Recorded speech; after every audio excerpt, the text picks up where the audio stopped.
বর্তমান সময়ে দাঁড়িয়ে নারী নির্যাতন এক প্রকার সামাজিক ব্যাধিতে পরিণত হয়েছে। সম্প্রতি বৃহস্পতিবার বিকেলে খোয়াই বনকড় এলাকায় এক 9 বছরের শিশু কন্যাকে ধর্ষণের অভিযোগে খোয়াই মহিলা থানায় পরিবারের পক্ষ থেকে মামলা দায়েরের পর রাতে 8ম শ্রেণী পড়ুয়া 14 বছরের বয়সী 2 নাবালককে আটক করে মহিলা থানা পুলিশ। জানা যায়, ধর্ষণের অভিযোগে অভিযুক্ত 2 নাবালকের মধ্যে এক নাবালক সংখ্যালঘু সম্প্রদায়ের এবং আরেকজন হিন্দু সম্প্রদায়ের। এরপরই ঘটনাটি চাউর হতে গোটা খোয়াই মহকুমা জুড়ে চাঞ্চল্য ছড়িয়ে পড়ে। দোষীদের কঠোর শাস্তির দাবিতে ময়দানে কোমর বেঁধে নামে বিশ্ব হিন্দু পরিষদ। শুক্রবার বিকেলে বিশ্ব হিন্দু পরিষদের এক প্রতিনিধি দল ধর্ষিতা নাবালিকার বাড়িতে গিয়ে ঘটনাটির সবিস্তারে ওয়াকিবহাল হয়। এদিকে শনিবার সকালে খোয়াই কোহিনুর কমপ্লেক্সের প্রাঙ্গণ থেকে বিশ্ব হিন্দু পরিষদের উদ্যোগে কয়েক শত যুবক মিছিল করে গোটা শহর পরিক্রমা করে দোষীদের কঠোর শাস্তির দাবি জানিয়ে খোয়াই জেলার জেলা শাসক দিলীপ কুমার চাকমার অনুপস্থিতিতে জেলা শাসক অফিসের এক দায়িত্বপ্রাপ্ত কর্মীর নিকট ডেপুটেশন পত্রটি তুলে দিয়ে আসে। এরপর খোয়াই মহিলা থানায় ওসি মিনা দেববর্মার নিকট ডেপুটেশনের এক কপি তুলে দেয়। পাশাপাশি মামলা দায়েরের 24 ঘণ্টার মধ্যে অভিযুক্তদের গ্রেপ্তার করায় মহিলা থানাকে ধন্যবাদ জানায় বিশ্ব হিন্দু পরিষদের তরফ থেকে। এদিন ডেপুটেশন প্রদানকালে উপস্থিত ছিলেন বিশ্ব হিন্দু পরিষদের খোয়াই জেলার সাধারণ সম্পাদক বিজয় গুপ সহ সংগঠনের জেলা স্তরের নেতৃত্বরা।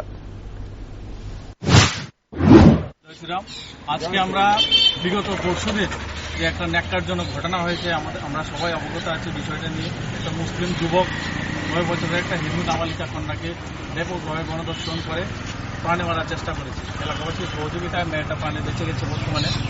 তো আমরা আজকের মূলত ডেপুটেশনের মূল কারণ হচ্ছে আমাদের ওমেন পিএস খোয়াইতে যখন প্রতিষ্ঠা হয়েছে তখন মহিলাদের স্বার্থে তারা যে কুইকলি অ্যাকশন নিয়েছে এবং এই ব্যাপারে যে কুইকলি অ্যাকশন নিয়েছে তার জন্য আমাদের তাদেরকে ধন্যবাদ জানাতে হয়, সাধুবাদ জানিয়েছি। এবং এই বিষয়টা গুরুত্ব সহকারে দেখার জন্য বিষয়টা কি হয়েছে, ওই এরিয়ার যে মুসলিম যুবকরা আছে তারা আমাদের কাছে পাক্কা খবর আছে সেই মুসলিম যুবকগণ বাইরের মৌলবাদী শক্তির দ্বারা কিভাবে হিন্দুদের কিভাবে আক্রান্ত করা যায়, তাদের আয়াতেও সেই ধরনের বিবরণ আছে। তো কিভাবে এক্সিকিউট করা যায় তাদের দ্বারা হিন্দুদের উপর, সেই ধরনের কার্যক্রম করার জন্য বহিরাগত শক্তির দ্বারা তারা পরিচালিত হচ্ছে। তো বিষয়টাকে আমরা সবাই ডিএম সাহেবের কাছে নিয়ে এসেছি যাতে জাতীয় স্তরের একটা তদন্ত কমিটি গঠন করে সেই বিষয়টা তারা গুরুত্ব সহকারে দেবেন। তার জন্য আমরা আজকের এই অনুষ্ঠানে উপস্থিত হয়েছি। মহিলা থানা থেকে কি আশ্বাস মিলল আপনাদের? মহিলা থানা থেকে আমাদের পুরোপুরি আশ্বাস দিয়েছে, আমরা যে দাবি জানিয়েছি তাদের উপর তারা বিষয়টা দেখবেন এবং ঊর্ধ্বতন কর্তৃপক্ষের কাছে বিষয়টা নিয়ে যাবেন। আপনারা বিশ্ব হিন্দু পরিষদের তরফ থেকে কি চাইছেন?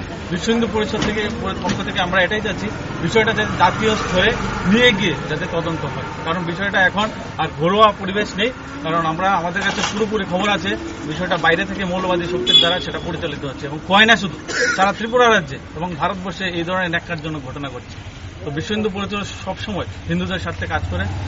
এবং আমরা এই ঘটনার আজকের এই মঞ্চ থেকে আমরা একটা বার্তা দিতে চাই মুসলিম যুবকদের, যারা প্রধান আছে তাদের কাছে আমরা আবেদন জানাতে চাই তাদের ছেলেদের এবং মেয়েদের যাতে ভালো করে তারা বোঝাতে চেষ্টা করেন যে এই ধরনের